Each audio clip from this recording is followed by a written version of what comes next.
नमस्कार साथियों।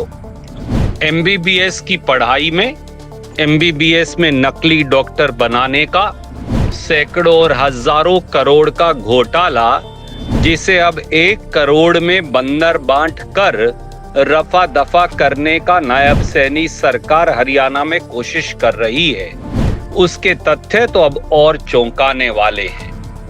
आज के ही अखबार में खबर आई कि एमबीबीएस में 10 साल से फर्जी डॉक्टर रोहतक मेडिकल कॉलेज में बनाए जा रहे हैं, पर पूरे घोटाले में पुलिस के मुताबिक और नायब सैनी सरकार के मुताबिक लेन देन है मात्र 1 करोड़ रुपए का।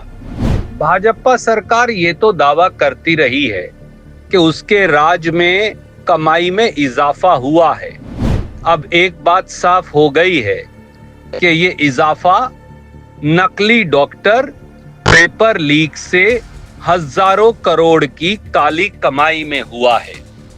पूरा मामला जुड़ा हुआ है रोहतक के Pandit BD Sharma University of Health Sciences से। मेडिकल परीक्षा में घोटाले को लेकर अब सामने आ गया है कि 10 साल से यहां पर नकली डॉक्टर बनाने की जालसाजी चल रही है। घोटाले की जांच टीम ने जो खुलासा किया है, उसके बाद तो साफ है कि भाजपा सरकार और उसके संरक्षण में ये रोहतक मेडिकल कॉलेज घोटाला व्यापम के तौर पर अंतरराष्ट्रीय सुर्खियां बटोरेगा।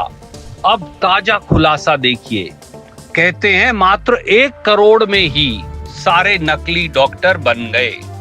मेडिकल परीक्षा पास कराने के एवज में 1-1 करोड़ वसूला, यानी छोटी छोटी मुर्गी और दलाल पकड़ लिए और बड़े बड़े मगरमच्छ और सत्ता की शहतीरों पर बैठे सफेदपोश और इस षड्यंत्र के असली नायक सब गायब हो गए। अफसर भी बचा लिए गए, मेडिकल कॉलेज के अधिकारी भी बचा लिए गए और भाजपा की सत्ता में बैठे वो सफेदपोश जो 10 साल से मुन्ना भाई छाप नकली डॉक्टर बना रहे हैं, वो भी बचा लिए गए। दोस्तों साथियों, ये पहली नजर में ही साफ है कि ये 1 करोड़ की बंदर बाट कर झूठा एमबीबीएस के पेपर पास कर नकली डॉक्टर बनाने का मामला नहीं, बल्कि सैकड़ों और हजारों करोड़ का घोटाले का है। सही जांच होगी तो छोटी मछलियां नहीं, सारे बगड़े मगरमच्छ पकड़े जाएंगे।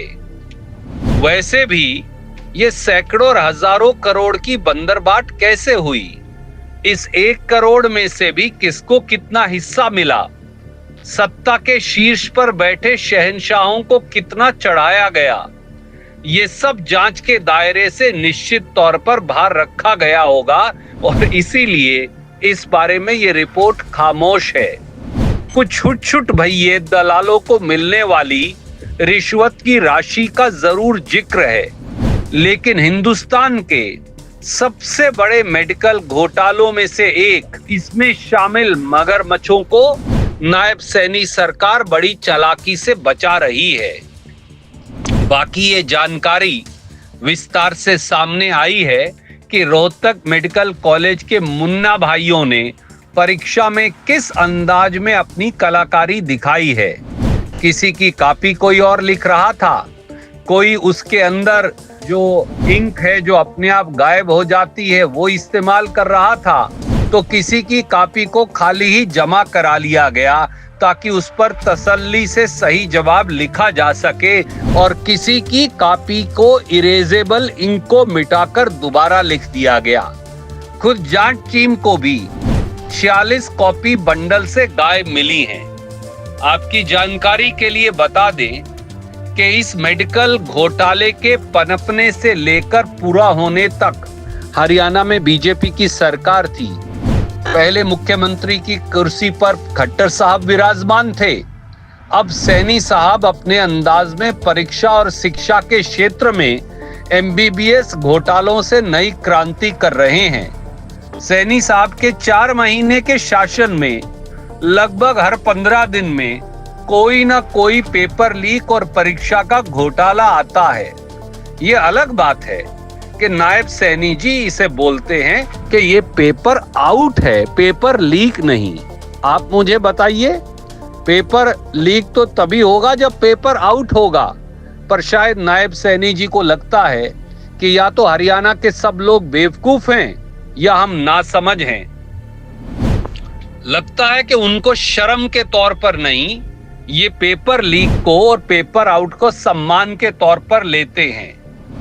मुझे तो ये भी लगता है कि वो इस करोड़ों रुपए के मेडिकल घोटाले के खबर को भी अपनी उपलब्धि के तौर पर पेश कर देंगे और सार्वजनिक मन से ऐलान करेंगे कि देखो कितनी सैकड़ों और हजारों करोड़ की कमाई इस एमबीबीएस घोटाले में हुई।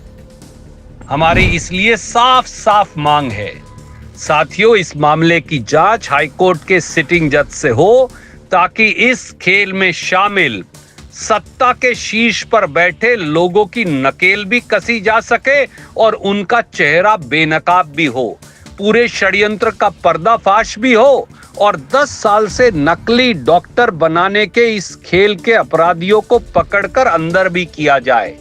यही राजधर्म है। जय हिंद, जय हरियाणा।